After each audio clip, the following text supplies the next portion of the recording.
결승까지 왔는데 1년에 한 번 있는 이런 기회를 놓치면은 엄청 아쉬워할 것 같고. 네, 처음에 OMG한테 졌을 때 그때부터 되게 이번 롤드컵이 힘들 것 같다고 생각하면서 계속 다 같이 연습을 더 많이 했어요.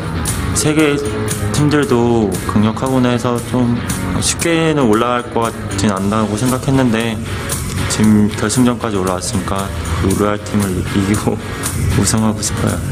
아무래도 여기 왔으니까 무조건 우승을 목표로 했거든요. 그래서 꼭 우승을 해야지 목표를 이루는 게 아닐까.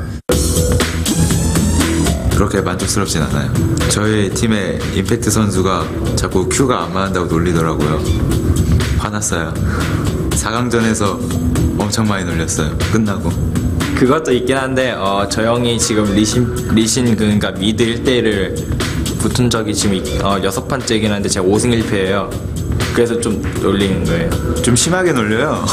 기분 나빴어요. 부담 없이 말할 수도 있고, 그러니까 원래 친하지 못하면 좀 그런 걸 말하기 좀 그렇거든요. 그래서 친하면 그런 거 다 말할 수도 있고, 저 형 리신 큐 못 맞춘다고 말할 수 있고. 일단 잘하고 싶은 마음도 있고 탑을 안 갈 생각이에요. 트위터를 제가 하지 않아서 모르겠는데 일단 그 태그를 잘 모르겠는데 그 띵스페이커 저주를 그 레딧에서 몇 번 사람들이 올리더라고요. 레딧에서. 그래서 좀 유명한 것을 좀 느낄 수 있었어요. 선수한테는 그 뭐 자기만 할 수 있다는 플레이니까 엄청난 칭찬인 것 같아요. 별로 저만 할 수 있다는 생각은 안 들고요. 그냥 좀 과장되게 뛰어져서 기분이 좋은데 또 랭크 게임 하다 보면 저보다 잘하는 사람도 많아서 또 핫샷 선수가 또 르블랑을 가끔 저보다 막 저 상대로 되게 잘해서 핫샷 띵스 핫샷 또 만들었으면 좋겠네요. 4강 경기했던 경기장보다 더 큰 데에서 결승하게 될 텐데 많은 인원들이 온 상태에서 환호랑 박수 소리 이런 걸 들을 때 엄청 좀 짜릿할 것 같아요. 저 좋긴 한데 제가 원래 경기장에 그 큰 거에 따라 긴장도가 바뀌는 게 아니고 약간 로또예요.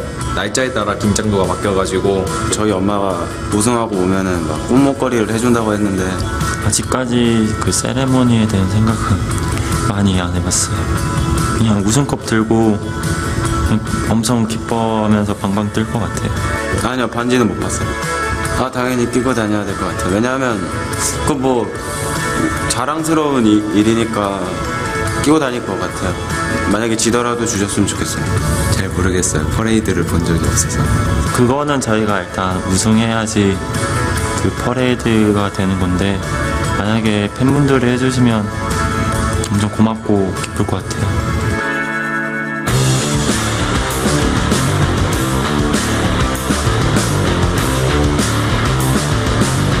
Welcome back to the Staples Center and the Season 3 World Championship Final. It is time for Game 2 in this best-of-5 title fight between Royal Club and SK Telecom T1. And after a dominating Game 1, Faker and his team are looking to make it 2 in a row against the Chinese champions. Yeah, and SK normally drops the first game in these best-of-5 series, but they came out incredibly strong in Game 1, and that just puts even more pressure on Royal Club to come back in this Game 2. And just as a heads up coming into this match, Royal had the choice of sides, and they have chosen as well to spawn on the red side as SKT did in their first game. So for Game 2, Royal on red side. And I definitely think the big question here for this game now is, will Gragas be banned by SKT so they can go for first pick Orianna? Or will they just let both be open and none of them is going to be first pick and they just simply go for something else, maybe a top lane pick? Yeah, and it's definitely the feel each other out for the counter picks in the early games. I think the top lane pick thing we talked about, since both Shen and Renekton were eliminated from the game, the team that got the third one, Jax, with Impact, was so far ahead. By the 10-minute mark, he had a 19 CS advantage over Godlike, and then he never recovered. So even though that game was very heavily about Bengi's synergy with Faker and how they shut down Whites, even just completely on the other side, you had that 1v1 going on that was completely in Godlike's, or in the Jax's favor. Impact. Yeah, and it's something we talked about when we were sorting out the picks and bans. How do you deal with the Renekton? If the Renekton's banned out, how do you deal with the Jax? It's something that we came across with the semi-finals. Najin Short proved it against SK Telecom. And now SK Telecom, well, we're going to use that tactic as well. It seems to work very well. And I think Royal almost got in their own heads in the early part there. I was talking to you, Deficio, and we're like, the Vayne took down, they got that tower at 5 minutes and just went back into the 2v2. Don't think that helped them too much. It definitely seemed like a mistake their lanes swapped back to the 2v2s and 1v1s early, because they clearly had the weaker 2v2 and 1v1 lane in both top and bot lane. So that was maybe a bit of a misstep. They could have stayed top lane, actually kept pressuring with the Elise in a 3v1 and simply forced SKT to do a move, and that way they could keep control of the game. So a bit of a misstep with swapping down to the 2v2 and the 1v1, but we'll see what they go for now. Yeah, and I think the Vi game in the last matchup for Royal Club was kind of supposed to be a ruse. It was supposed to be a little bit of a throwaway ban, because I don't think they are going to try and target ban out Bengi once again. His Jarvan was clearly potent enough to work. So here we go, ladies and gentlemen, game 2 getting underway for the World Final. Royal Club up against SK Telecom. SK Telecom this time will be starting on the blue side, and you can see straight away Annie Renekton banned out and Shen taken by Royal Club. This is actually a little surprising to me, because I thought SKT would be willing to first pick a Renekton, but this tells me they might just be trusting in Faker right now. If there's an Orianna ban, as we mentioned earlier, that actually forces what does that do? That does not force a Gragas ban at all. That does not force a Gragas ban, no. Gragas will most likely not be picked now, because he's mainly used as the counter to Orianna, which Royal has put out. Yeah, this does mean that Fizz could potentially be available for Whites, because this is probably going to be an Ahri for SK Telecom now. Zed is up. Oh!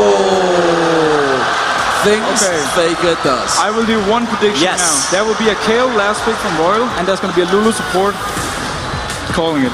Yes, these are things that Royal plays against Zed. We thought it was going to be if Royal goes down 2 games, they might let Zed through, because they do play Zed counters. It means that Royal has to find initiation in other parts of their team composition, or just hope that they get it for free. Because, I mean, there's a lot on the line here letting Zed through, but it is definitely a kill thing. I completely agree with Deficio. Definitely. Well, let's see now, though, what Royal will go with.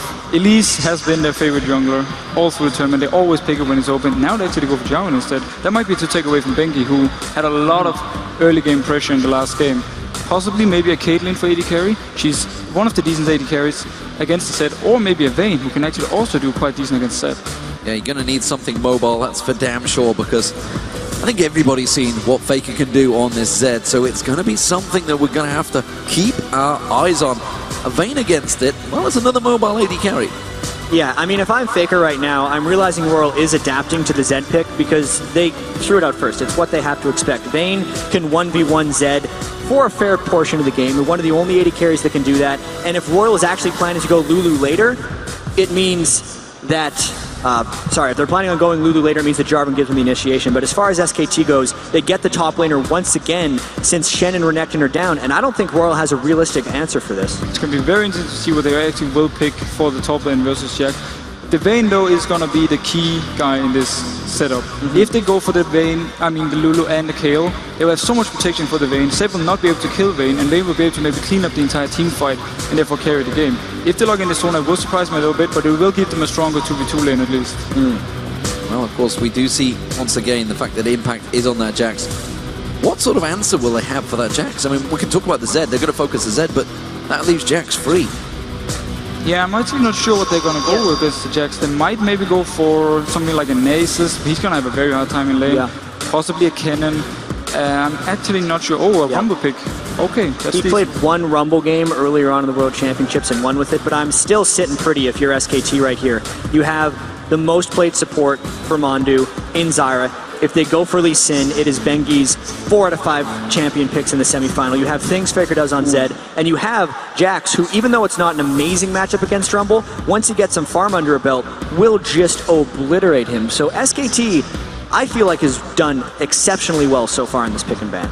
It's going to be all about the last pick now for Royal, in my opinion. If they go for the Kayle and they manage to get in a perfect ultimate to simply shut down the Zed and his combo, they might be able to win the team fight with a good old Rumble ult and a good Sona ult. But the Quinn, not too sure about that. This has got to be an Ezreal or a Caitlyn, if we know Piglet, because those are the things that he's playing right now. It's Corki, Vayne, Ezreal, Caitlyn are the 4 champions these guys share.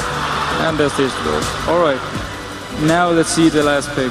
He was playing to the crowd here. How many times do you get to show an oddball champion in front of the Staples Center? Yeah, it's not really something you pull out in the game too when you've got such a fantastic team comp seemingly. What a Royal going with in the mid lane. Well, there's 3 picks I can see possible. Kale is one of them we talked about. Ari can do decent against Zed as well. Actually has kill potential on Zed. If she snowballs slightly in the early game, get an early DFG, she might be able to kill the Zed in a 1v1. And there's always the safe pick in a Gragas. That can work in the lane, but I'm expecting a Kale. You gotta think it's Kale. It's something that White's picked against Fizz. It's what we've seen Alex each do well on. What? Royal is out of their minds right now. I just gotta wait. I just have to wait and see what happens. Kassadin has been successful throughout this tournament, but up against this team comp? No. Wow. What? Ooh. Okay. Okay. So, if I'm SKT right now, I am 2v1ing Whites. Or just hitting him with Zed, because both of those matchups are horrendous for Kassadin, especially because SKT main weakness is the early game, but they should have an easy early game against these Royal lanes. I'm liking SKT right now. Oh yeah, I'm definitely also for the SKT line right now. The thing Royal has to do, like, either they have to send the Kassadin mid and simply hope that he can farm on the tower, either in 2v1 or 1v1 versus Zed, or they pretty much forcing themselves to send Kassadin in a side lane where he's not very strong, and Lee Sin will have a lot of easy ganks on him. The one thing that we do have to keep in mind, though, is that if Royal does survive the laning phase, the chase from Kassadin and Vayne is going to be immense. We have seen Peke's Kassadin. It's something Royal was incredibly familiar at banning, because they banned Kassadin all 4 of their semifinal games to get here. They do recognize the power there, but to give up what they gave up to SKT and the Zed and the Jax is a bold Game 2 move, to say the least. I think it's kind of scary that you have a Vayne on your team and you have some hard crowd control, but that's on point. You got to get the flag tossed down. Everything else is a silent, or you can just walk at my Vayne. This is going to be quite scary. And we've heard Cloud9 in the NA season pick Vayne into Zed because they feel it's the 180 carry that can actually fend for itself against Zed. So maybe they got something up their sleeve. They better. Absolutely. They better. Well, Deficio, thank you very much for joining us once again throughout that picks and ban phase. We will be seeing you once again for Game 3, and Game 2 is about to get underway. Have SKT stole a march on Royal Club? Can they take it 2-0 with this seemingly fantastic pick comp for them? Honestly, this seems a little crazy to go into Game 2 with. Well, Royal's a crazy team, is one thing we've learned about them. The first time we saw them, they took 1 Baron buff and pushed 3 straight turrets to end the game in 28 minutes. They swept OMG. If any team is going to make this composition work in the World Championships at the final, it's Royal. All right, here we go into Game 2 of our best of 5 at the World Finals. SKT takes the blue side. Royal's choice in Game 2. They do go for red. So will we see an engage? That is the question. Our Royal Club hoping that they can steal an edge maybe from that start. They do catch out on Impact. They see he was there and immediately back away. Impact not going to be able to take that ward down, but it does give them the coverage. They also have vision of Uzi down the bottom, so it seems nobody's going to go for that invade. Very interesting to see both of these teams, as we said, over and over, just face first near each other, 5v5. Now that they will spread thin, kind of be that human line of scrimmage, and they will all know that everything is safe. This again, though, stops them from getting their scouting wards in for the 2v1 lanes. I think overall in this game, there is a lot of importance on Lucky's Jarvan to succeed. He played so much Elise in the semifinals and didn't necessarily perform on it. He had a very poor KDA, even though he picked it in all 4 games. Jarvan was his main champion in the Chinese regional finals, and because Royal has picked what are weak early lanes, Lucky has to augment those lanes and make sure they don't fall behind SKT, because if SKT gets the slightest edge on Royal, we've seen their ability to control with wards, roam and turret dive, and just get objectives. This is extremely dangerous and important that Lucky performs. That's a pretty big push-off right there. They won't get the pressure on the smite coming up on the spawn of blue, and they're going to have to resort to just going with an orthodox start here. So SKT, they're going to allow Lucky to get that easy jungle around. This, of course, mean that Whites will be in that 1v1 in that mid lane. Lucky will take himself that blue buff, red buff start for Bengi. So standard stuff here in Game 1. Not so standard in the picks and bans, though. We'll see how that develops as this matchup goes. Yeah, and I am absolutely enthralled in the Faker lane against Whites, because we haven't gotten to see Faker play Zed. We've seen a couple people play Zed, but it's been banned at least 90% of the time so far in this World Championships. Doran Shield start as well. I really wonder if Royal has a plan to focus, or if they're just going to ignore Faker and hope Whites can stand up to him with his Cassidy farm. Well, Royal is considering that blue was still going to be taken. Lucky smited the blue buff, which means he's not up here in time. It took longer to get red, and Godlike's going to find a 2v1. He's not going to catch him with the counter-strike, but he will catch the kick on him. Is it going to be enough damage? Godlike desperately running away from this one. The Ignite is burning on the turret, but he will survive. Wow. He covered some distance on that gank escape. I did not expect Godlike to be able to get out of that one. Bengi did the very standard red to blue buff, early gank top, and Godlike was just over-pushed. He is extremely fortunate to not die to that gank attempt. So now the pressure is in the top lane. Bengi's going to help out a little bit here, soak up the experience, or he may try to head middle. Faker's trying to put pressure in the mid lane, and SKT as a duo putting pressure on the bottom lane here. Yeah, Tabe taking a lot of damage, continuing to be harassed there by Mandu, and he's in a little bit of trouble. Going to be low hit points on that Sona. Faker, meanwhile, putting the pressure onto Whites, but White's still doing a good job keeping up that CS farm. Yeah, but SKT is already invading the Royal jungle because, as we said, Royal's early lanes are extremely weak. And even though White's, he's a little too low for this. Behind the turret, they go in. It's a 1-2 kick punch. Impact's just there to take a Polaroid. He wanted to say hello. He wanted to be part of the gang flying through, but they had it under control. That's what happens to Royal when everyone is pushed back to their turrets. They completely lose control of their own jungle, and it means dives like that are a possibility for SKT. Great execution as well. And the dives that Royal honestly were kind of famous for coming into this one, but it seems to have backfired on this time around. Uzi getting focused on Mandu, going to lock him up. Barrier being burned there, but now he's putting pressure back on Mandu. Piglet goes aggressive. A little too close on that turret, but fortunately for Tabe. Oh, the snipe from Piglet. But now White's coming around the backside. He's trying to lock it down. This was the teleport to the bottom lane. If they can pull up a double kill here, it'll be worth it for Whites into the ward, but he gets locked up. He's going to be forced to get the one. Lucky gets the other. So what seemed like a bad move by Uzi was actually a bait. If he could have dodged that Mystic Shot, it would have been a clean 2-for-0 because Piglet and Manju were bloodthirsty going for that one. It still works out in the benefit of Royal. The teleport mid laner, a strategy, especially on Kassadin, somewhat taken from XPeke's Kassadin, works out here for Royal. Worked out very well. While that was all happening, Faker got himself a clean bill of health in that mid lane, is now heading towards the top lane. Godlike hasn't got flash available. He's in desperate trouble. This is big. Coming up onto Godlike. He does not even have that energy charged up below that, or above that 50% mark. Faker hits him once. He's not level 5. A good amount of harass is going to come out of this, but I think he might squeak out one more time. Shield comes on. They're forced to back off. 22 health by that one. Godlike is fantastic at just running away very slowly from opponents because no one seems to be able to kill him in that top lane. Even so, that is more lane pressure lost for Royal, and the assault of SKT's early lanes continues.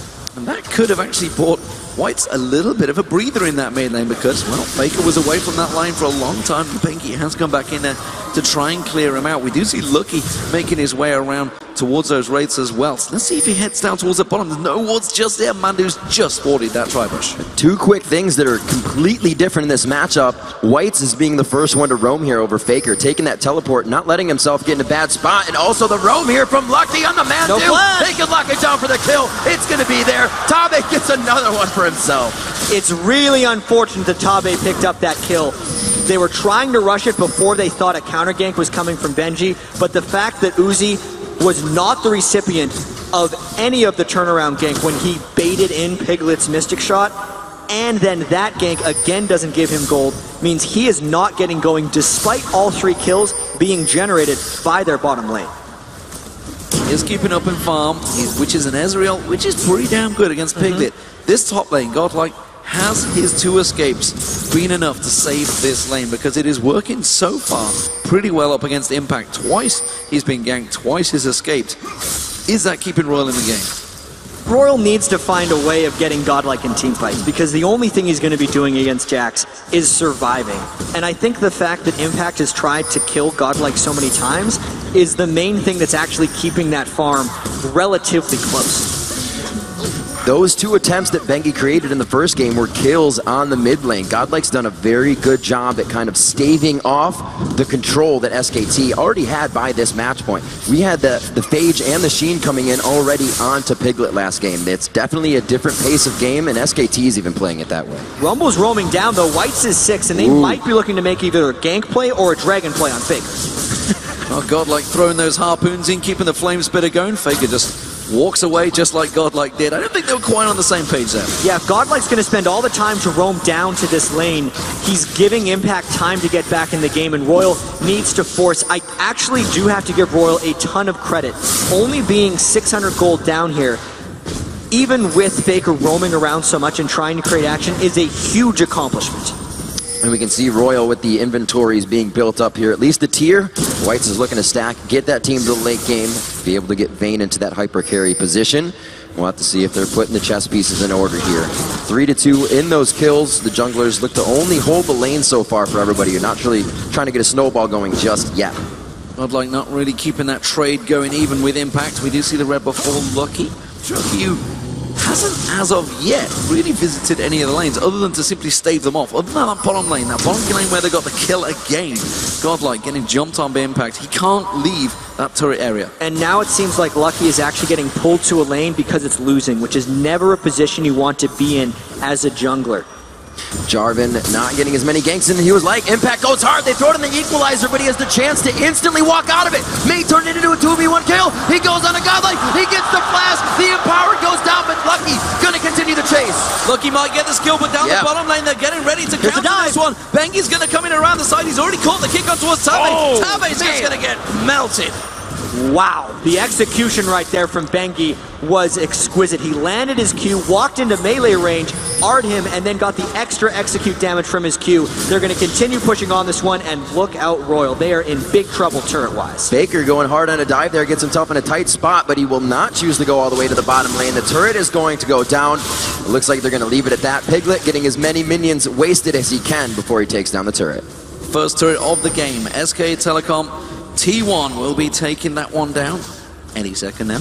Whites, though, has got himself a good bit of clear farm. He's keeping going. He's falling behind Faker, but it's not the end of the world so far for this Kassadin. We know Kassadins can get going just like a Zed. Yeah, his Kassadin has been doing all right, but looking at the gold right now, knowing it's close to 2,000 gold, 10 minutes in, means Royal has to find a play that stops SKT from pulling ahead of them very shortly.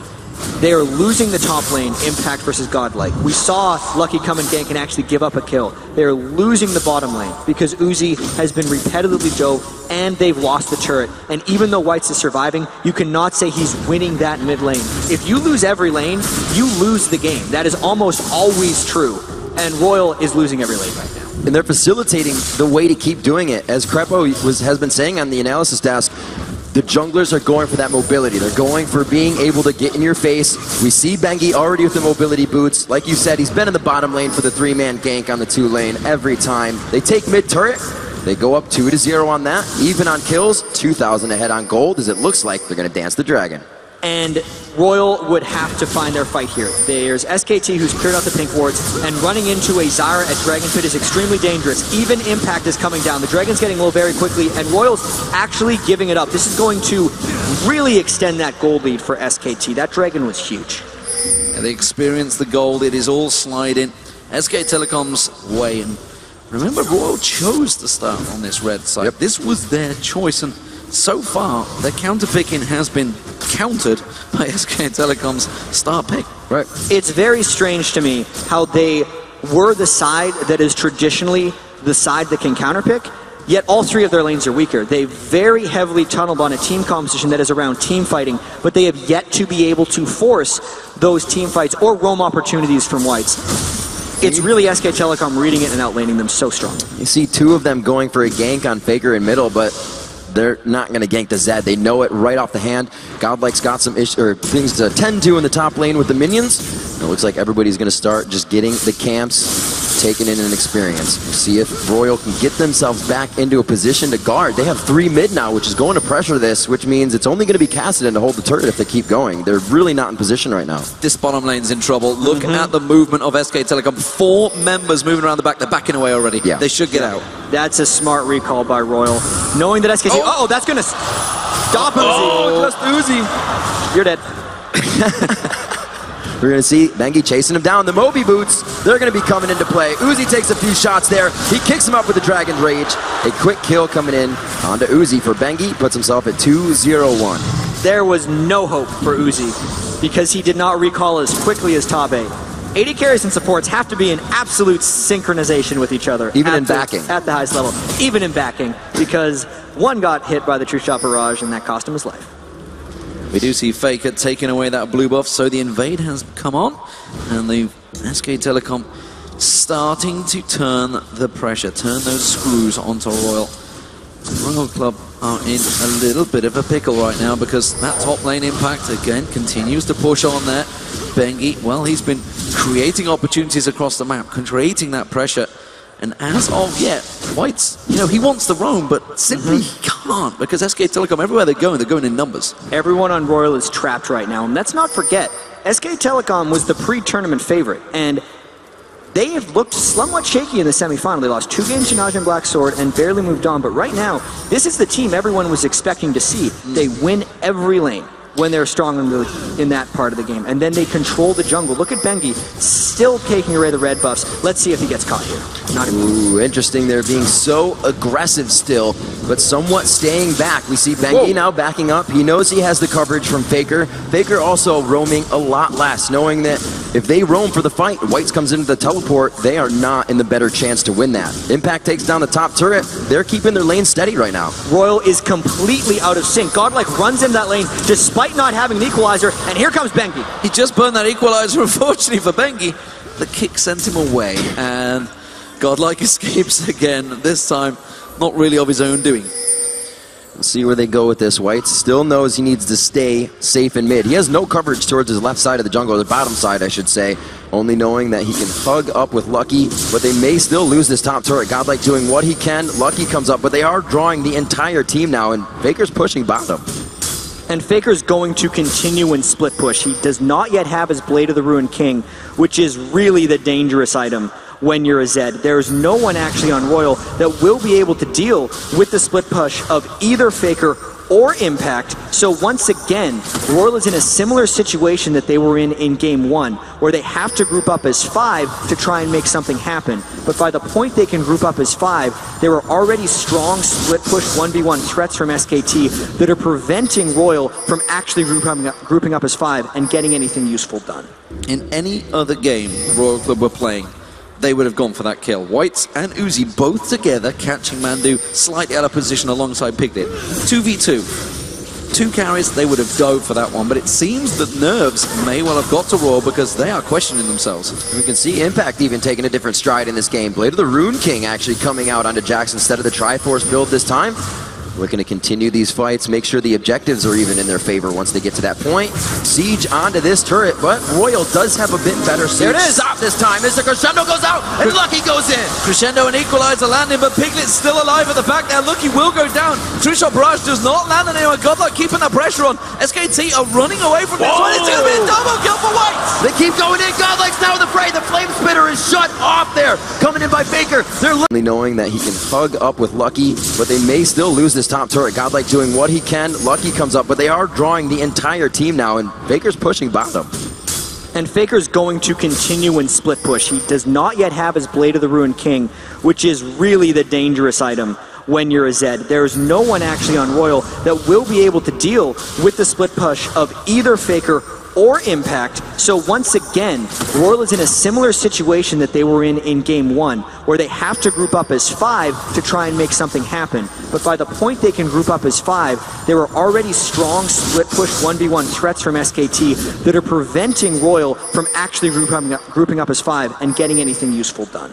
In any other game Royal Club were playing, they would have gone for that kill. Whites and Uzi both together, catching Mandu slightly out of position alongside Piglet. 2v2. 2 carries, they would have dove for that one. But it seems that nerves may well have got to Royal because they are questioning themselves. We can see Impact even taking a different stride in this game. Blade of the Rune King actually coming out onto Jax instead of the Triforce build this time. Looking to continue these fights, make sure the objectives are even in their favor once they get to that point. Siege onto this turret, but Royal does have a bit better siege. There it is! Stop this time as the Crescendo goes out and Lucky goes in! Crescendo and Equalizer landing, but Piglet's still alive at the back there. Lucky will go down. True-Shot Barrage does not land on anyone. Godlike keeping the pressure on. SKT are running away from this one. It's going to be a double kill for White! They keep going in. Godlike's now in the fray. The Flame Spitter is shut off there. Coming in by Faker. They're looking for the cooldowns, but they're in the middle of the fight, getting torn apart. The kick back, but the hit to the face before he gets away. Can they chase down Faker? White is going to try and cut him off with a Riftwalk, and Faker realizes it. He's going to try and turn back onto Uzi. Barriers available, though. Who will get the kill? It's going to be White. Faker's going to try and finish it off, but that is a lot of kills for White. 5-1-2. An ace for Royal Club, and they're still down 3,000 gold. Let's consider how far behind they actually were before that fight, and how incredible it is that they were able to win that one. Once they get an edge in a fight, they can chase down. They only really caught Piglet, but look how Manju also stuck around to try and land the counter engage. That's why everyone picked Sara. It's for the counter engage, but there was only one wave of that. Whites and Uzi get to continue the chase. Force Pulse on top of him, smacks him down, double kill straight off the bat, and then Uzi was untouched throughout all that. Since it was Royal who were the ones who picked that team fight, no one in SKT got to hit him, and he was freely chasing them down. Even with the gargantuan gold deficit, Royal came out on top in that fight, and a death cap for Whites. And absolutely amazing too. They did it half blind. If you look at the position they're running from, those are only SKT wards. Royal did that by communication and knowing what their capabilities were. Now a dragon follows. This is what SKT was doing all last game. Kills and then an objective. Now it sways for Royal. They're still down 3,000 gold though. You know what this reminds me of, actually, is the Fnatic vs. Royal game, except Royal swap positions. They're the team that can get kills. Faker getting caught out here. He's going to get jumped on. Cataclysm comes out, tries to turn aggressive. It is a kill for Godlike now. They're pushing on the turret. All 5 of them are in the mid lane, too. This is the Royal team. They just flipped a switch, and they seem to be back at it. They have Impact in the top lane with the Blade of the Rune King. He is going to do what a Jax does and wail down on that turret, but they will pressure the mid. It's second tier. Royal usually does not mess around with split pushers. They usually let him go, but finally they have to pull back because they recognize the power of the split push Jax. Jax will beat down on that turret, but the rest of Royal are closing on him. He realizes his situation is going to get out of it. No matter how quick Royal are, they will not get there to him in time. Unless they show themselves, he will cancel that teleport. No, they did. Instead, they're going to go on towards Mandu and Piglet. Going down, they do have their... No, they do not have flashes up. They're going to get caught with whatever hits them. A good disengage from Pumandu there, and it looks like nothing will actually come of that aggression. So things we do know is that Royal was able to win a team fight when they were down 4,000 to 5,000 gold, which means they can still win team fights if they initiate them in the right way. Piglet is running with no cleanse on Ezreal, and Whites, did he not get that blue buff? Nope, Uzi got it got taken by Uzi. That really hurts him since he's went with just the tier as opposed to the regular tier Catalyst Kassadin build. So the overall chase of Royal actually got fairly greatly diminished when that blue buff went away. But even so, Royal is looking to punish SKT whenever SKT appears. Royal, with the crescendo up right now, does not want to mess around at this turret, and they may engage as soon as Tabe makes it to that fight. We see the ability power instantly being taken into consideration coming from Royal. The buys coming out of the Hex Drinker, the Negatron, which will change into the Aegis for Bengi so he can start to help the team, because going that personal mobility boots into the Madrids, he needs to start building auras for the team, realizing that fight was lost, 3,000 gold down. So pressure being applied by SK Telecom, but good reactions from Royal Club. And, you know, we talked about the team compositions. One thing's for sure from Royal.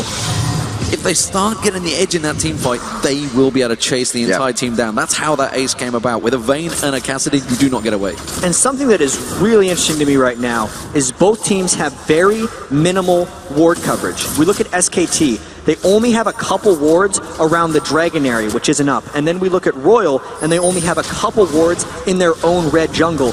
Considering how potent these team fights are, it is strange that they haven't been able to get wards. I think it's because both teams are actually too scared to get control back, knowing that there is a Kassadin on one side and a Zed on the other. If someone checks the wrong brush, especially as a lowly support in some of these games, they're dead. And it would be a huge amount of control lost back for that team. The front end burst coming from both of these teams is definitely something we saw change SKT's mind in the last fight, but then both teams still have the constant damage as well. You have Godlike coming in with Flamespitter, Uzi, Impact to do the damage on Jax, so these teams very well rounded in their compositions. Royal closing the gold gap by just 1,000 now. It's only 2K back. 10-7 as they've gone up in kills, but still, it seems that SKT always holds the turrets in their favor and control the game consistently like that. And Whites is on a completely glass cannon Kassadin right now. I really want to see him fight Faker because this silence can stop a lot of the damage coming out from Faker post-Deathmark, but man, that is an aggressive Kassadin build. No one builds Kassadin like this. And actually looking at all the builds, they've all gone glass cannon. Look at Impact. He's now building towards that Trench Force after Blade of the Rune King, haunting Guy's first item for Godlike with them Source Boots. Everybody wants to lay that damage down early on. Looks like they could find something. The wards go down, or at least the seeds coming from Pumandu there on top of a pink ward. Royal trying to gain coverage of the top jungle, which is theirs right now as we see the 1v1 between Faker and Whites. Tit for tat in the bottom lane here. 21 minutes into the game. There wasn't much time before the end of the last one, so both of these teams looking to lock it down on the gridiron here and probably go for a next very big fight. And it is remarkable to me that Royal was able to survive in this game. Even though they're only down 2,000 or 3,000 gold, after that early laning phase where they lost so many turrets and seemed completely desperate, they want to fight exactly when it mattered, but they still have to win many more. As we saw in the Royal vs. Fnatic series, when a team is down in farm and lanes and they're losing turrets, you have to win so many fights in a row to actually get control of the game back. Interesting burst of aggression there. You can see Faker's health dropping down. That's one combo from Whites. Just saying, yeah, I can damage you just like you can damage me. There will be big bursts of damage, and they're going to be tricky fights to catch hold of. And you can see actually the entire game, really, the brakes was put on it. 2,000 gold differential has stayed the same since Royal got that ace. Still looking like Uzi and Whites are going to be big players in this game. Godlike is still doing what a Rumble does best. He didn't have the best time in lane. He is down 50 CS, but the equalizer still matters, and they're still in this. There is a flash crescendo up for Tabe and a teleport on Kassadin while a split pushing Jax is there. If we know Royal, this is a chance for them to put serious pressure on a turret. We do see White's keeping that pressure, keeping that lane push. Faker just drove it up there. Royal looking to create a situation. They do see the Impact is sticking around in that top lane. They have to make a decision very quickly whether they go for Impact or go for turret. And rare move here by Royal. They actually pull back against SKT. It is super interesting. To force the fight, Impact might get the tower, but if you win that, the teleport in from Kassadin means you are going to have the higher numbers. Royal does not feel confident enough to fight that. Well, I think they thought Whites had maybe just bought enough time to keep that bottom tower down, but we do see Faker is going to react. Mandu comes in, clears out those ward coverage of the Baron. And remember, it was a 25-minute Baron in game one that SK Telecom pulled off. That may well be the focus of these two teams, but it is so much closer this time around. And I think one thing that is stopping Royal from their regular dive-happy gameplay is the knowledge of Pumandu Zyra and how difficult it actually is to dive turrets against them. If Whites were to get in, but get caught by the Zyra ultimate or Grasping Roots, it would just be curtains for the entire Royal team. The blue buff now going over to Whites this time. You can see Uzi taking a sidestep on this. They're going to try to steal this.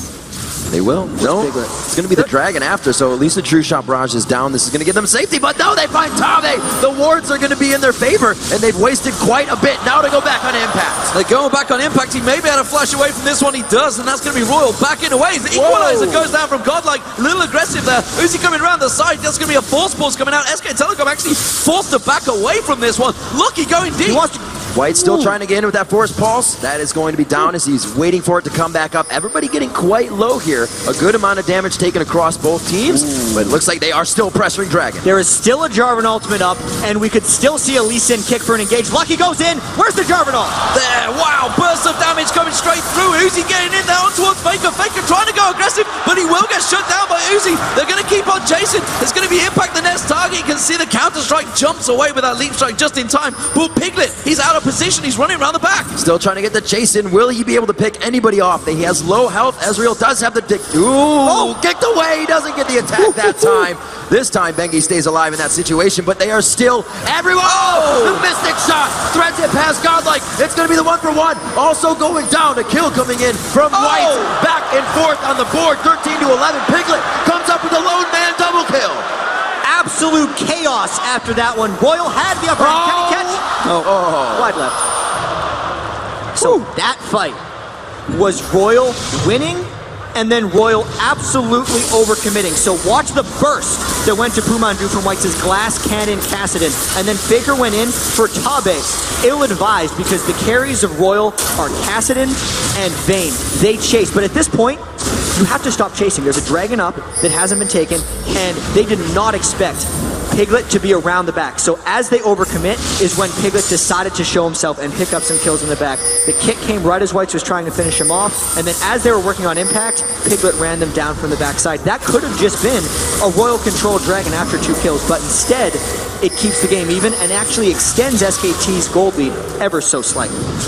So absolutely crazy, these fights. Like I said, there's a good amount of front-end burst, but there's going to be DPS to follow, and we actually saw that fight going coast to coast, now resulting in Royal's dragon. But like we said, this dragon could have happened sooner.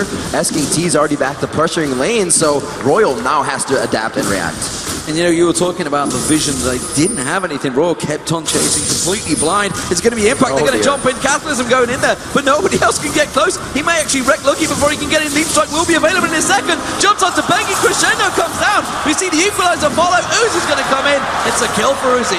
And where do they go now? Because that's a very large damage dealer for SKT that they have taken down, but their lanes are pushed to the side, and they did burn Crescendo and Cataclysm. They're 2 main forms of initiation. Almost deja vu of the last game. This is exactly what SKT was doing, providing picks for themselves, making things happen. A true shot barrage through 3 members. That attack speed now up on the passive, but they don't use it. And Piglet is scary right now. With the Trinity Force and the Last Whisper, he is wrecking people. That was just a couple spells from him that took Tabe completely out of that turret push. That is now a huge priority. And SKT, with the Jacks in their team composition, is very difficult to plan for in team fights because they have 3 people you need to kill now instead of your often 2.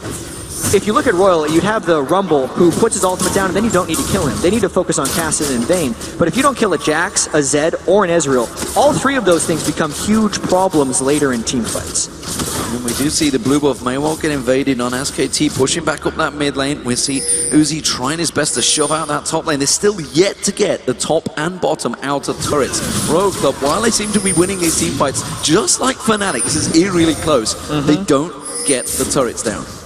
And I think we're just going to keep seeing these team fights again and again. And I think Royal is going to be coming out on top for a fair bit unless SKT can get a catch on someone or if Whites makes a mistake in a team fight. Because, holy crap, Whites has so much ability power in Cassidy right now. 454, and he is just blowing people up. Piglet being a little menace there, stealing away the Wraith with his Mystic Shot. They make their way back to mid. We will have the teleport still up onto Whites, not used a lot throughout the game, but at this point, with Impact being so far ahead, Faker being so far ahead, I actually think teleport's too long for that to happen. And there's actually 2 people on SKT that are in the top lane right now, which means if we're going to see a Royal push, it's now. Tabe has Flash Crescendo, but they don't have a minion wave. Don't have a minion wave, and you can see immediately it's Piglet being the defender, keeping them away, but this time around Royal may pull the trigger. We do see Impact and Bengi just waiting off in the wings. They are ready and waiting for this fight. Royal realize it. And Royal hasn't been able to pull the trigger on a fight in SKT territory. It's been too dangerous for them, and this would be a fight that they could try and do that. You have to imagine how chaotic a fight would be. From out of the brush, you get an Impact on Jax, you get Bengi on Lee Sin, you got Faker coming in on Zed. They want all the vision they can get out of this fight. Impact getting a little aggressive there. Everybody's getting antsy. But Tabe's flash is down for an initiation, and that's because Whites wasn't near for this one. SKT's going to take some Baron control off of this one. Tabe taken away from that one. Oracle on Bengi. May well force Godlike. He's going to get caught out. The kick comes in. Impact's going to follow on through. Godlike gets kicked back in towards him. He's going to get created. He's going to get dropped down. Equalizer was down in time, though. Uzi gets caught out. He's in trouble. Looks like Uzi may make it out. He forces the flash. Gets into the brush. Can he win? He puts on the barrier. No, Impact gets the leap strike. They take him down, though, as White's coming from the back. And Lucky tries to hit him. The crescendo White's is caught. White is in all sorts of trouble, but the Sonya's hourglass is perfectly placed. Can he get out? Force Pulse comes out. No! Piglet is there. Tabe's in trouble. He's going to go down. Piglet's tanking down the turret. And look at Piglet. Look, he's just in all sorts of trouble. He's like, what do we do? What do we do? I give a triple kill to Piglet. A 5 5-for-1 by SKT because they got the fight when Royal was not ready for it. Cassidy and Sona are missing at the start of this fight, so Godlike, despite throwing down his equalizer, everyone on Royal tries to save him because Royal knows that they've actually been winning a lot of these fights previously, so they were willing to take this engagement. And as well as Uzi can kite, SKT can chase even better. Then Whites gets forced into over-committing here. He gets caught by a grasping roots. His entire health bar almost goes away. That's the danger of the glass cannon Kassadin. And Piglet's scary Ezreal just finishes the job while taking the turret. We see the turret going down in the top lane and the mid lane pressured after that. A very reminiscent score of 5-1 in turrets now. 1 minute ago, the last game was finished. SKT is going to have to put a few more on this one in their eyes, but Royal still looking to thwart this off, but it still heavily sways. 6,000 gold now in favor of SKT. Yeah, it's a big advantage once again for SK Telecom. Royal Club resetting, having to sit back. They were the ones trying to be aggressive, and both times these teams have been aggressive. It has backfired. SK Telecom with that lead, with the kills, the towers. Royal Club just haven't got close to those turrets right now, and it doesn't look like they're going to, because SK Telecom are becoming too strong. Yeah, and Royal already came back from near death once in this game.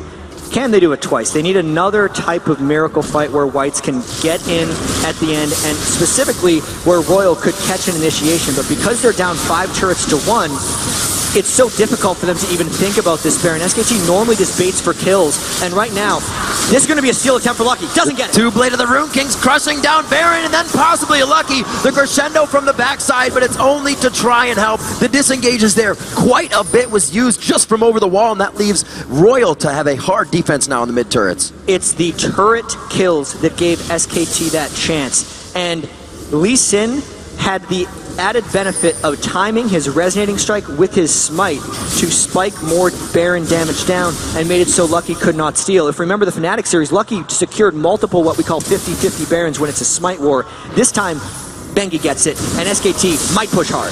Piglet and God, they don't have Crescendo available. Tabe getting caught out. Look at that. Godlike went down in a split second. Didn't even get to catch his health bar. It is going to be SK Telecom rushing straight in. That's going to be the first inhibitor of the game, and they're going to back away. White's trying to get the burst down. No, Piglet's going to follow. Piglet trying to get into the kill. They are easily going to wipe these guys out. Piglet flashes out. The Baron buff keeping him healthy now. They're now on to Lucky. Uzi doing what he can, but it's only from the outside, trying to make something happen. The true shot barrage misses, but it leaves Uzi limping away. What a push there by SKT. They had the Baron buff, they knew they could take fights, and Piglet is playing out of his mind this game on Ezreal. Always going in right after Whites uses his Riftwalk on Kassadin, so he is safely trading damage back on Kassadin without the threat of assassination. This fight all started because Faker finished off Godlike, so they did not have to worry about Rumble. But specifically, watch the way Faker keeps his distance. We actually don't have time for that because Faker's going for more. Faker gets the kill. Uzi backs the hell away from that one. Doesn't want a part of that. Piglet becoming a beast. Faker becoming a beast. SK Telecom are deadly right now. After a game 1 loss, Royal put their eggs in the basket of we give them what they want and counterpick it. It doesn't seem to have worked for them this game. No, there's just too much for them to come back to, Rao, I feel. This surely is Royal resetting once again, thinking, okay, we're going to be the red side again, I believe. No, the next game, yeah, they are the red side. Yeah, because they chose red side this game. Yep. How do we counter this? We don't give Faker Zed, that's for sure. My word. We don't give him Orianna. We don't give him Gragas. What do we give him? This is the questions they need to be asking themselves right now, because SKT has shown a lot of proficiency here, and Royal tried their curveball in this game. I feel like the Kassadin is a big curveball from Whites. They're only, remember, they are down 11,000 gold, but I think it's the 7 turrets to 1 that are really sealing it right now for SKT because of the way they have been able to control the map. But the Whites versus Faker matchup has been extremely close in this one. It was not extremely close in the first game. And as far ahead as he got on Kassadin in this game, SKT's coordination overall and their ability to play as a team thus far have really just secured them this second victory, it seems. The ability to keep their mentality up. In a lot of their interviews, these players said, we're really not worried about our skill. It's about the mentality throughout the game. If you can keep that up, you'll prevail. See what they can do going into this. Mandu working the oracles, making sure they have vision on the left side. You can see Royal, no wards in their jungle either. So SKT has a safe exit here if something does go wrong. There's so much damage built up from these carriers right now that the moment someone gets remotely close, you'd see Tabe removed from the map, you'd see Uzi even just dropped before you even see that health bar going down, and they're just poking his turret. There's nothing Royal can do to defend it. Yeah, I think we're going to see a hard engage from Royal very quickly.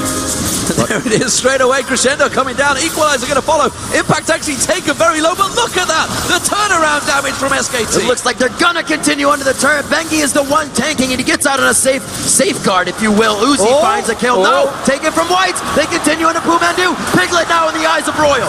The chase is strong. Piglet's going to get caught out, but look at that. Sonya's Piglet gets away, and that's going to be White's in trouble. What a turnaround coming out from SK Telecom.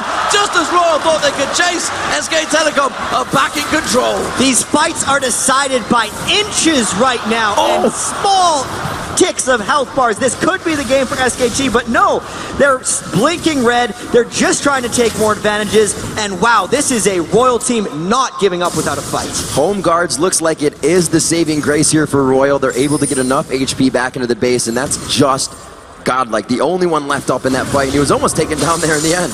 Yeah, and look at how they barely went for impact, nearly just took him out of the fight, and how the turn happened. It's all about Uzi and White and how they stayed healthy. There was a QSS that got popped very early by Uzi to stop the Faker death mark, and once he was out of the picture, it was chase time for Royal. But watch, we've been talking about Piglet playing out of his mind.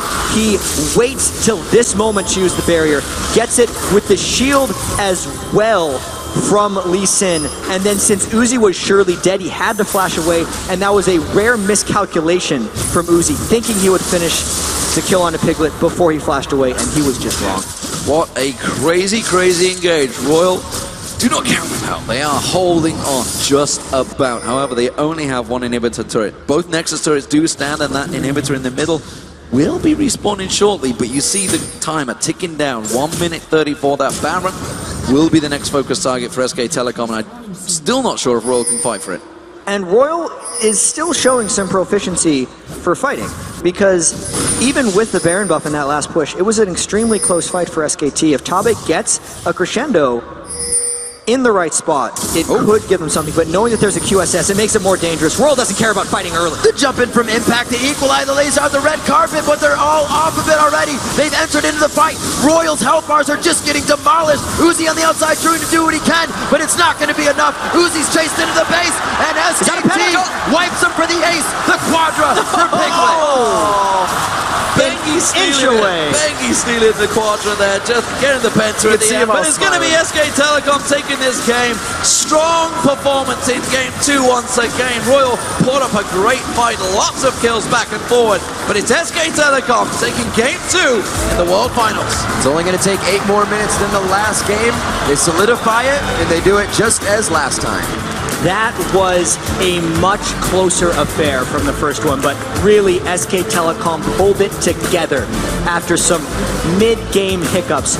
You really have to credit that Ezreal from Piglet making the correct plays in the team fights, being able to play around White's glass cannon Kassadin, and you can tell Royal is on the ropes right now. You have to be. You saw Jax twice in the top, you saw Lee as well. What do you ban? What's good? We just gave him everything they wanted at their birthday. Giving them Zed almost worked. I don't think Faker had a monstrous impact on that game. He did try some roam Both early. mids did great. It did not work too well, and White's was definitely not shut down, but it was the overall lanes.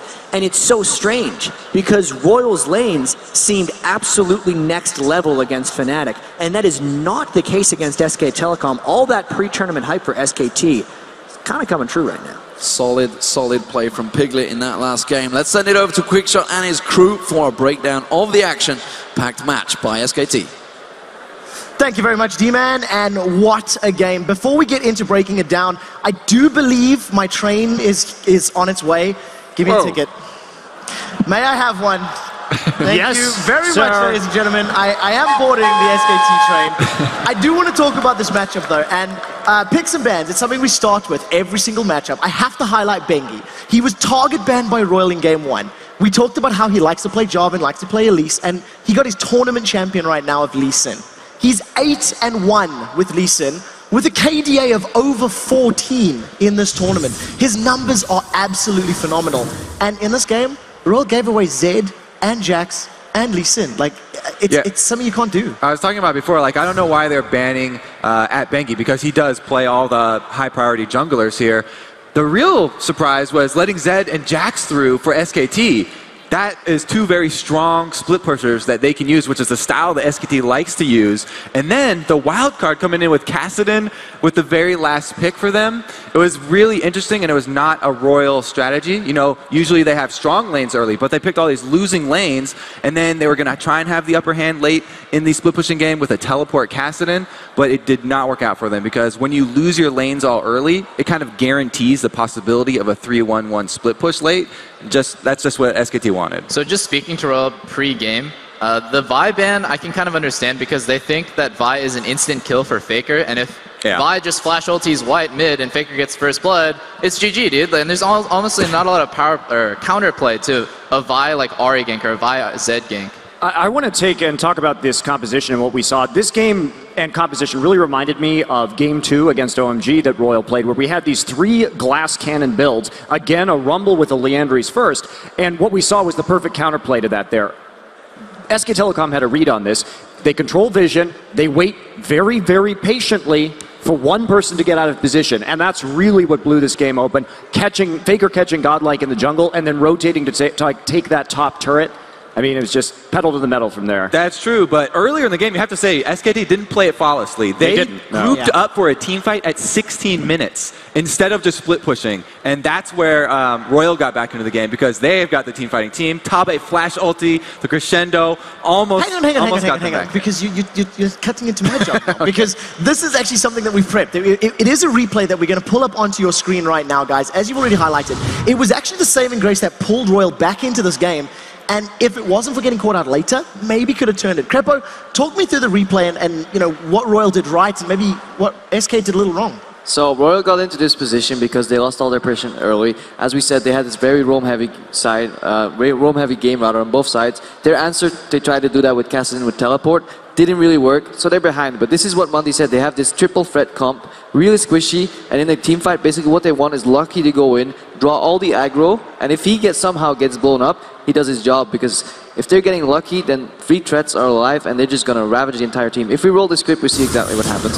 This is Tabe doing a really good crescendo. Like, catches Piglet after tower shot, Piglet gets blown up, Lucky goes in, draws all the aggro. Really good job. Lucky gets blown up by Deathmark. Now Uzi is alive, Godlikes is alive, and Whites is alive. Flashes into Riftwalk, into his E, double kill. This is basically what happens. The AoE team fight blow up all these really squishy targets, do so much damage that you don't even have time to turn around and kill them.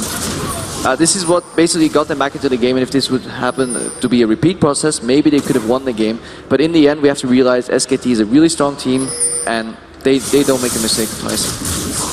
And I think what you have to congratulate Royal here is they saw that very small window of Piglet moving just a little bit too forward, taking that tower shot, and then the conviction that which Royal went in and took advantage of that was pretty astounding. That's what I was talking about. When you have the initiation on your shot caller, that's going to go. Well, very final word before we move on. Doublelift? Yeah, I want to see Royal have an answer to Jax this time. Either a ban or like an answer that's not Rumble. Like, that doesn't really make very much sense. Rumble does not like deal with Jax. And I want to see Uzi, if the enemy team is a split pusher like Zed or Jax, be able to deal with them 1v1. I think he's a little bit scared to get in 1v1 situations and like potentially get outplayed, but he needs to be confident and be like, I'm going to go 1v1 this Jax. Well, there is no more room for error if you are Royal or a Royal supporter.